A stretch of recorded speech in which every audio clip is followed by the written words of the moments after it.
ada di podcast Berbagil. Apa Berbagil? Berbagil. Nah, kami akan mengundang beberapa narasumber dari Universitas UIN, Universitas Islam Negeri Sumatera Utara. Gitu. Oke, langsung saja kita undang narasumbernya.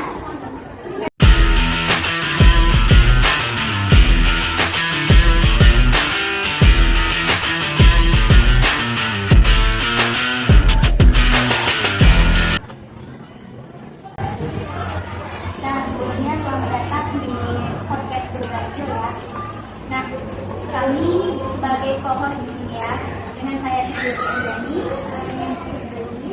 Nah, sebelumnya kakak ini bisa kan dari UIN ini bisa perkenalkan satu persatu dulu siapa namanya, kan kita belum kenal ya.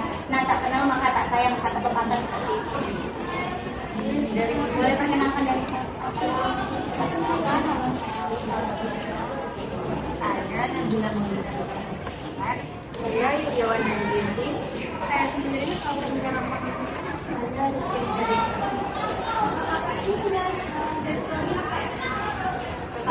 Kami dari pendidikan berarti tiga. Kalau menjelaskan sama kakak-kakak ini, dia akrab itu. Manggil ibu kah atau apa? Jangan kakak aja. Kakak aja. Tadi kak podcast apa namanya kak? Berbagil. Oh, Berbagil. Kita diundang di podcast Berbagil. Kita harus berbagi ilmu. Berarti kan Sharing-sharing kepada penonton nanti ya. Kan kalian ini sangat berkesinambungan ya dari bahasa. Nah, kita ini juga membahas mengenai penggunaan media visual dalam pembelajaran bahasa Indonesia. Jadi tepat sekali kami mengundang para kakak-kakak ini.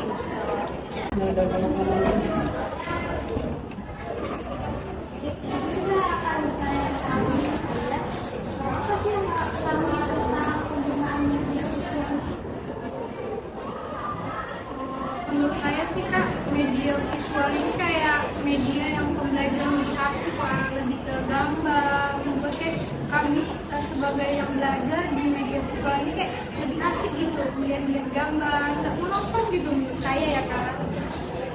Dan lihat mencetak sama dan bosan, yang bosan gitu.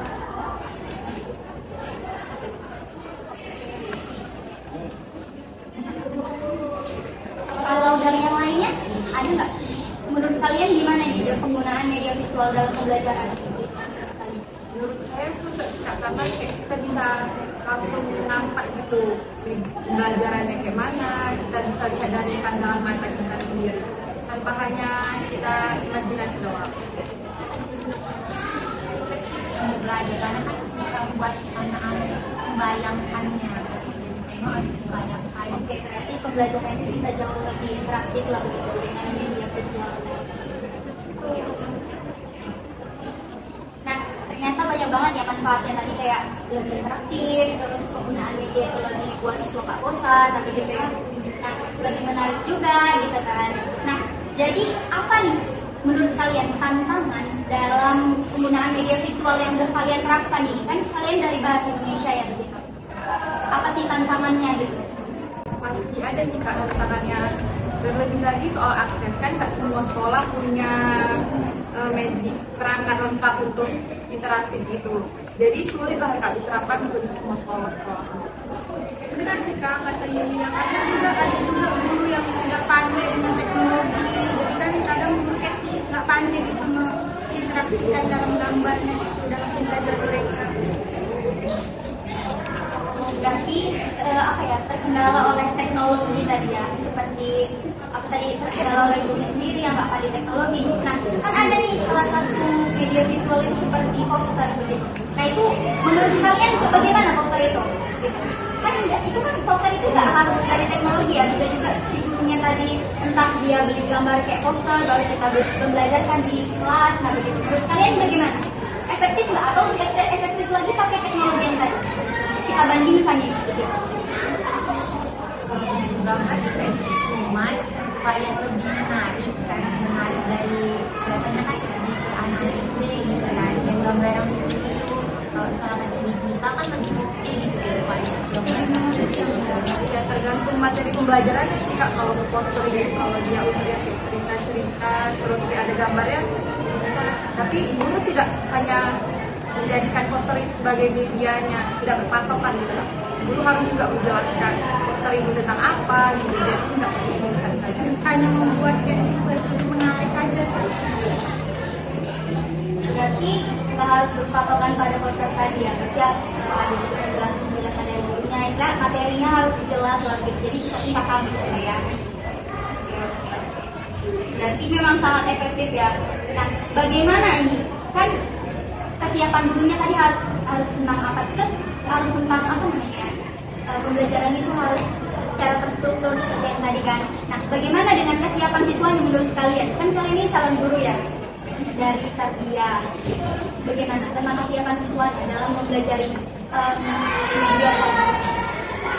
Kalau menurut saya sih Kak, kalau kesiapan siswa itu siap-siap aja, apalagi dengan media visual ini yang bergambar, dengan yang lebih enak lah dilihat siswa itu. Bagi saya kayak siswa oke-oke aja dengan kesiapan itu, selagi gurunya menyajikannya dengan yang sepadan, yang bagus dan enak dilihat oleh siswanya. Berarah. Begini aja. Bagaimana nih manfaat kita nih dalam membahas podcast ini bagi pemirsa di rumah gitu yang mendengarkan kita saat ini? Bagaimana manfaatnya? Mereka mendengarkan kita saat ini. Manfaat podcastnya atau media visualnya? Kedua-duanya. Manfaat dari podcastnya, terus media visualnya juga. Dari aku sih manfaat dari media visual ini bisa mengembangkan imajinasi dari anak-anak. Jadi kayak puisi atau cerita rakyat gitu kan, itu kan udah ada gambarnya gitu kan. Terus bisa dibayang-bayangkan lagi gimana kejadiannya sebenarnya gitu. Menurut saya manfaatnya seperti jadi pembelajaran itu terasa nggak membosankan gitu.